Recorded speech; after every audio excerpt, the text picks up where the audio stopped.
എന്തിനാ അത് പറയുന്നത്? എന്തിനാ അങ്ങനെ പറയാനുള്ള പ്രധാനപ്പെട്ട 3 കാരണങ്ങളുണ്ട്. എത്ര കാരണം?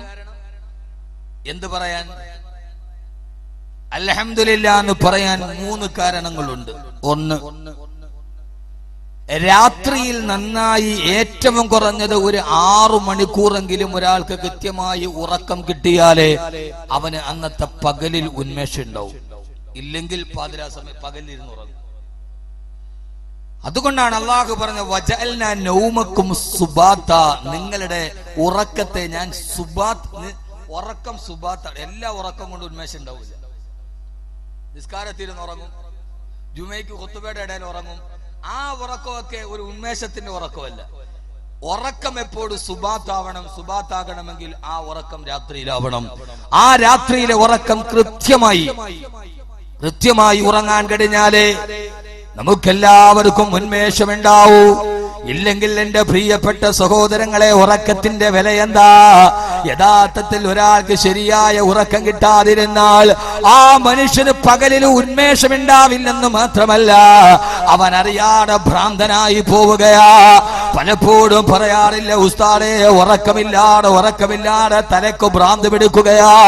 അല്ലാഹുവേ അല്ലാഹുവേ അല്ലാഹുവേ, പാതിരാ സമയത്ത് കിടക്കുമ്പോ ഈ കണ്ണടയുന്നത് പോലും, നിദ്ര ഞങ്ങളെ തലോടുന്നത് പോലും നിന്റെ ഏറ്റവും വലിയ അനുഗ്രഹമാണെന്ന് ഞങ്ങൾ തിരിച്ചറിയുന്നത്.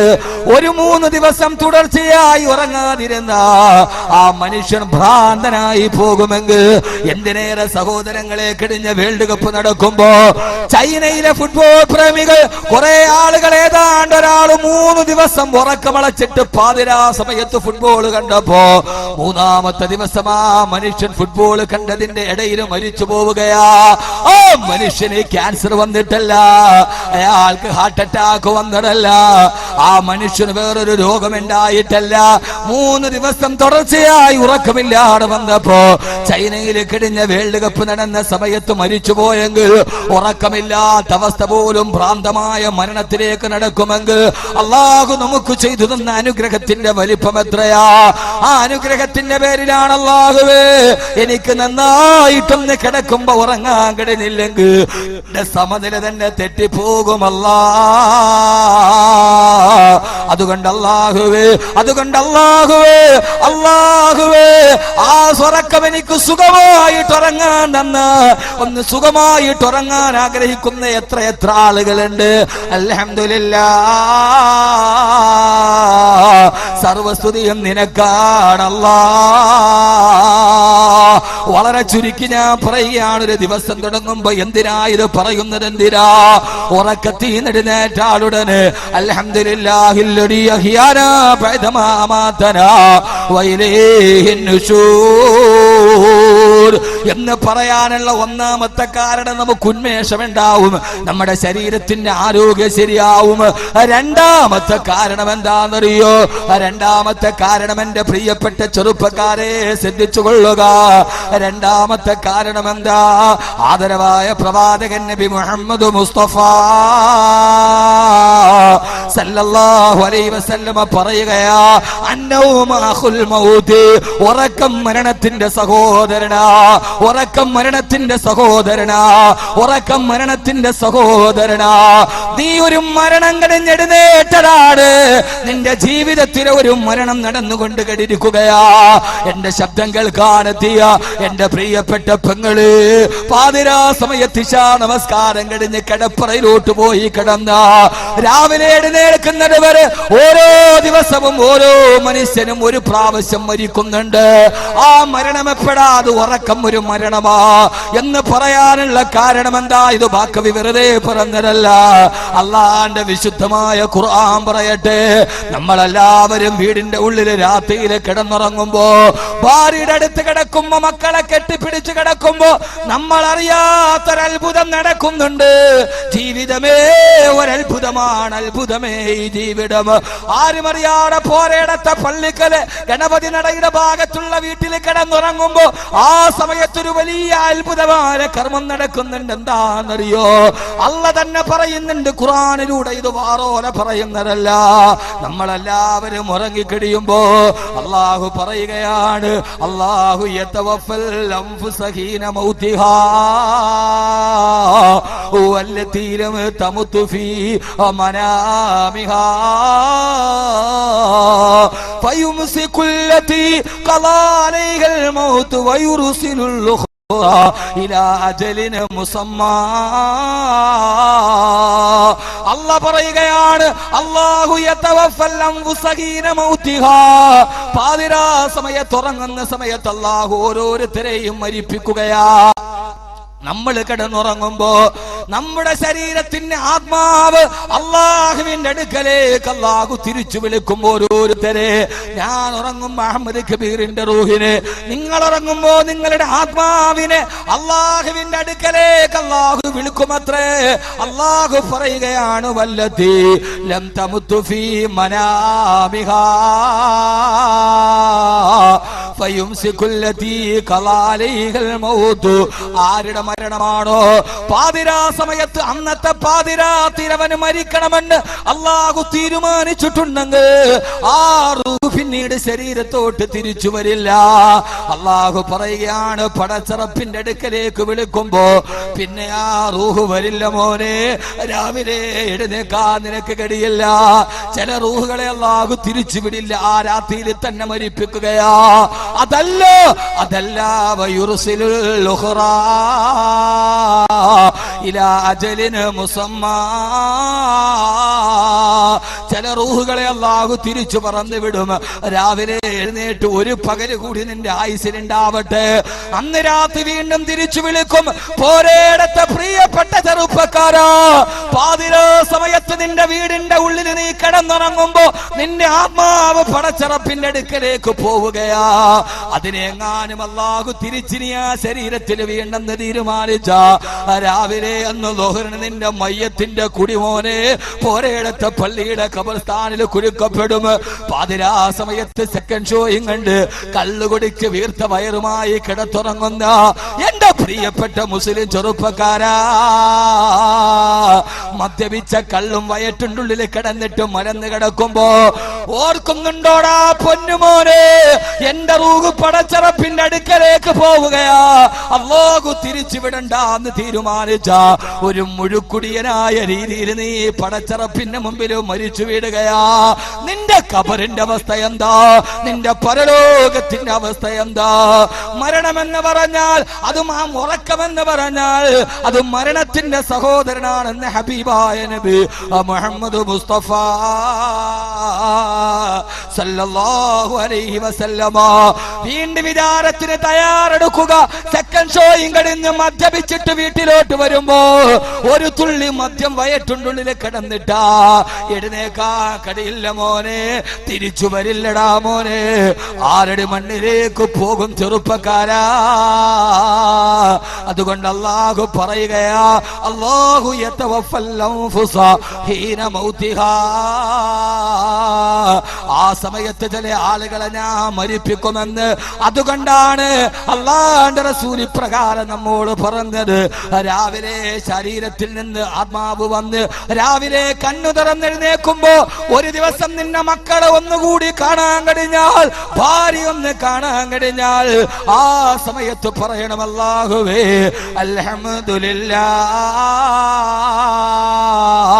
സർവസ്തുതിയും നിനക്കാണ് റബ്ബേ, അല്ലദീ അഹ്യാനാ ബഅദമാ അമാതനാ വഇലൈഹിൻ നുശൂർ. റബ്ബേ, ഒരു മരണം കഴിഞ്ഞ് നീ എന്നെ എഴുന്നേൽപ്പിക്കുകയാണ്. ഈ എഴുന്നേൽക്കല് താൽക്കാലികമാ. വഇലൈഹിൻ നുശൂർ, അവസാനം നിന്റെ അടുക്കലേക്ക് ഞാൻ തിരിച്ചു വരും അല്ലാഹ്.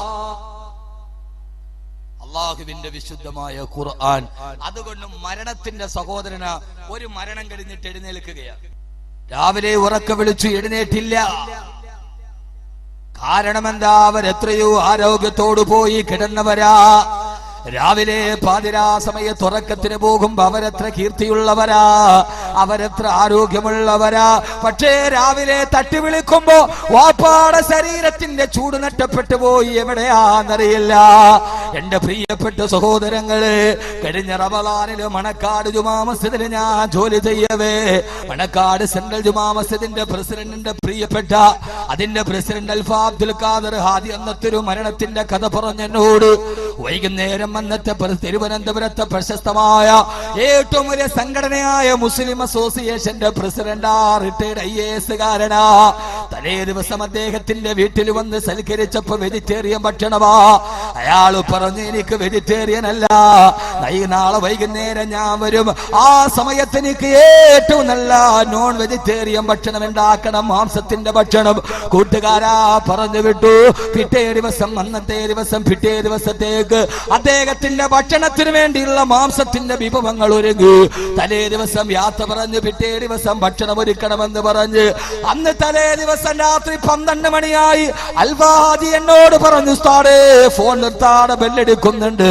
എന്താന്ന് പോയി ബെല്ലെടുക്കുമ്പോ ഫോൺ എടുക്കുമ്പോൾ റിട്ടയർഡ് IAS കാരന്റെ ഭാര്യ മറുഭാഗത്ത് പൊട്ടിക്കരഞ്ഞുകൊണ്ട് പറഞ്ഞു, എന്റെ ഭർത്താവ് ഉറങ്ങാൻ കിടന്നടാ. പാതിരാ സമയത്തൊന്ന് വിളിച്ചു നോക്കിയപ്പോ വേർപ്പിന് വല്ലാതെ മുങ്ങിക്കുളിച്ചു കിടക്കുന്നു. വിളിച്ചിട്ട് എന്റെ ഭർത്താവ് അനങ്ങുന്നില്ല. റിട്ടയർഡ് IPS കാരൻ മരിച്ചുപോയി. ഭാര്യയോട് കിടപ്പറയിൽ കെട്ടിപ്പിടിച്ച് കിടന്നടാ. പാതിരാ സമയത്ത് അസ്റായീൽ വന്നു. ആ മനുഷ്യൻ അവിടെ കിടന്നു പിടഞ്ഞു. അസ്റായീൽ എന്ന മരണദൂതം വന്നപ്പോ അടുത്ത് കിടക്കുന്ന ഭാര്യ പോലും അറിഞ്ഞില്ല. അടുത്ത് കിടക്കുന്ന ഭർത്താവിന്റെ ചാരത്ത് മരണം നടക്കുന്നുണ്ട്. ആ മനുഷ്യൻ ജീവിതത്തിൽ നിന്ന് വിട പറഞ്ഞു പോയി. പിറ്റേ ദിവസം അദ്ദേഹത്തിന് വേണ്ടി മാംസത്തിന്റെ ഭക്ഷണം ഒരുക്കിയപ്പോ പിറ്റേ ദിവസം അസറായപ്പോ ആ മനുഷ്യന്റെ മാംസം പുഴുക്കൾ തിന്നാൻ തുടങ്ങി. പിന്നെ ആ മനുഷ്യനെ കുറിച്ച് യാതൊരു വിധ വിവരവുമില്ല. എന്റെ പ്രിയപ്പെട്ട ചെറുപ്പക്കാരാ, അതുകൊണ്ടാണ് അല്ലാഹുവിന്റെ റസൂല് പറഞ്ഞത്, രാത്രി സമയത്ത് കിടന്നുറങ്ങാൻ പോകുമ്പോ വുളു എടുക്കണേ. ആ വുളു എടുത്തിട്ട് ഉറങ്ങാൻ നേരത്ത് വുളു എടുക്കണേ. എന്നിട്ട് വുളു എടുത്തിട്ട് കട്ടിലിൽ പോയിട്ട് ഫാത്തിഹ ഓതണേ. സുബ്ഹാനല്ലാഹ് 33, അൽഹംദുലില്ലാഹ് 33, അല്ലാഹു അക്ബർ 34 പ്രാവശ്യം പറയണേ. എന്നിട്ട് കിബിലയുടെ നേരെ തിരിഞ്ഞു കിടക്കണേ. നീ മരിക്കാൻ പോവുകയാ, നീ മരിക്കാൻ പോവുകയാ. ആ സമയത്ത് പാതിരാത്തിലെങ്ങാനും നിന്റെ റൂഹ് പോയാ അത് വുളൂവോട് കൂടിയായിരിക്കട്ടെ, അത് തസ്ബീഹ് പറഞ്ഞ നാവോട് കൂടെ ആയിരിക്കട്ടെ, അത് നിന്റെ ശുദ്ധിയോട് കൂടെ ആയിരിക്കട്ടെ. ആ സമയത്ത് നിന്റെ റൂഹ് പിടിച്ചാൽ അത് കിബിലയുടെ നേരെ ആയിരിക്കട്ടെ. അതുകൊണ്ടാണ് ഉറക്കത്തിന് ഇത്രയേറെ മര്യാദകൾ പറഞ്ഞത്. ഇതൊന്നും നിസ്സാരമല്ലടാ. ലോകത്തിന്റെ ആഭാസങ്ങൾ മുഴുവനും ചാനലുകളിലൂടെ കണ്ടിട്ട് മരന്ന് കിടന്നുറങ്ങുന്ന അഭിനവകാല മാംസപിണ്ഡങ്ങളായി പോയ എന്റെ പ്രിയപ്പെട്ട മുസ്ലിം കുടുംബമേ, പാതിരാ സമയത്തുറങ്ങുന്ന നേരത്ത്, ആ സമയത്തുറങ്ങുന്ന നേരത്ത് എന്റെ പ്രിയപ്പെട്ട ഉമ്മ, നീ മറന്നു പോയ പാഠമാ. ഇതാക്കാന ജുനുഹുല്ലൈലി ഫകഫൂ സിബിയാനകും വഅഗ്ലികൂ അബ്വാബകും. രാത്രിയായ ഉമ്മ നിന്റെ വീട്ടിലെ മുഴുവൻ പാത്രങ്ങളും മൂടി വെക്കണം, നിന്റെ വാതിലുകളെല്ലാം അടക്കണം. എന്നിട്ട് നിന്റെ മക്കളെ കിടത്തി ഉറക്കണം. ആ മക്കളെ കിടത്തി ഉറക്കുമ്പോ മക്കളുടെ തലയിൽ കൈവച്ചിട്ട് 3 പ്രാവശ്യം ഖുൽ ഹുവല്ലാഹു അഹദ് ഓതണം, ഫാത്തിഹ ഓതണം. എന്നിട്ടേ മക്കളെ കിടത്തി ഉറക്കാവൂ. നാളെ എങ്ങാനും നിന്റെ പൊന്നുമക്കള് കണ്ണു തുറക്കാതെ വന്നാ അവര് സൂറത്തുൽ ഇഖ്ലാസ് ഓതിയ രീതിയിൽ അവരല്ലാന്റെ നാമം കേട്ട രീതിയിൽ മരിച്ചു പോകട്ടെ എന്നീ ആദാബുകളും മര്യാദകളും പഠിപ്പിച്ചിരുന്നത് എന്തിനാ? കാലഘട്ടത്തിന്റെ അനുസ്യൂതമായ പരിഷ്കാരത്തിന്റെ പ്രവാഹം വന്നപ്പോ എല്ലാം വലിച്ചെറിഞ്ഞ പെണ്ണ്, എല്ലാം വലിച്ചെറിഞ്ഞ പെണ്ണ് പാതിരാ സമയത്തുറങ്ങാൻ പോകുമ്പോ ആ സമയത്ത് ഐഡിയ സ്റ്റാർ സിംഗർ കണ്ട്, നിന്റെ ഒടുക്കത്തെ സീരിയൽ കണ്ട്, ആ സമയത്ത് നപുംസക ഇന്നത്തെ പോലെ കിടന്നുറങ്ങാനല്ല, ഖുർആനോദി ഒളുവെടുത്ത് കിബിലക്ക് നേരെ അല്ലാഹുവിന്റെ റസൂലിന്റെ പേരിൽ സ്വലാത്ത് ചൊല്ലിയിട്ട് കിടക്കണം. കാരണം മരിക്കാൻ പോവുകയാ. ഒരാള് പറഞ്ഞു നിന്റെ മരണം ഉറപ്പാ, അരമണിക്കൂറിന്റെ ഉള്ളിൽ നീ മരിക്കും. ആ സമയത്ത് നീ ചെയ്യാവുന്നതെന്തൊക്കെയുണ്ടോ? ഇതാ ഒരു ചെറിയ മരണം വരാൻ പോകുന്നു, നിദ്ര നിന്നെ തടുകി തലോടാൻ പോകുന്നു. രാവിലെ സൂര്യകിരണത്തിന് അരുണോദയം, നാളെ കിടക്കിന്റെ നവസ്ഥലീല സൂര്യോദയം കാണുമോ? അസ്തമയ സൂര്യന്റെ ചെഞ്ചായം മാറുമോ? നാളത്തെ ഭൂമിയുടെ ചരമഗീതം ഞാൻ കേൾക്കുമോ? നാളത്തെ കിളി പാട്ട് പാടുമോ? നാളത്തെ കുയിലിന്റെ നാദം എന്റെ ചെവിയിൽ ഞാൻ കേൾക്കുമോ? അതല്ല, നാളെ രാവിലെ ഞാൻ കേൾക്കുന്നത് എന്റെ ഭാര്യയുടെ പൊട്ടിക്കരച്ചിലാകുമോ? എന്റെ മക്കളുടെ പൊട്ടിക്കരച്ചിലാകുമോ? ഫനാദാക്കൽ ഹബീബ് ഫലം തുജിബു വഖുർബുക ഫി ദുനിയാ സരീഉൽ ഇജാബതി. അല്ലാഹുവേ അല്ലാഹുവേ അല്ലാഹുവേ, കിടപ്പറയിലേക്ക് ഞാൻ പോവുകയാണ്. നാളെ രാവിലെ ഞാൻ എഴുന്നേൽക്കുമോ? എന്റെ മയ്യത്ത് കട്ടിലിന്റെ പുറകിൽ എന്റെ കൂട്ടുകാർ ഉറക്കെ പറയുമോ? ലാ ഇലാഹ ഇല്ലല്ലാഹ്, ലാ ഇലാഹ ഇല്ലല്ലാഹ്. ഇതെന്റെ അവസാനത്തെ ഉറക്കമോ? ഇതെന്റെ അവസാനത്തെ രാത്രിയോ? നാളെ ആയിരിക്കുമോ എന്റെ മക്കൾ യതീമീങ്ങളാവുന്നത്? വസാറബനൂക ഐതാമന് സിഗാറാ വാനക യർസകൽ ബഇലുൽ ജദീദു. അല്ലാഹുവേ അല്ലാഹുവേ, അറിയില്ല എനിക്കത് കൊണ്ട് വളുവെടുത്ത് സലാത്ത് ചൊല്ലി ഇഖ്ലാസ് ചൊല്ലി ഞാൻ കിടക്കുകയാണ്. നാളെ രാവിലെ എഴുന്നേറ്റാൽ അതെന്റെ റബ്ബിന്റെ അനുഗ്രഹമാണ്. അതുകൊണ്ട് 1000 വട്ടം ആവർത്തിച്ചു പറയണം, അൽഹംദുലില്ലാഹ് അല്ലദീ അഹ്യാനാ ബഅദമാ അമാതനാ വഇലൈഹിൻ നുശൂർ.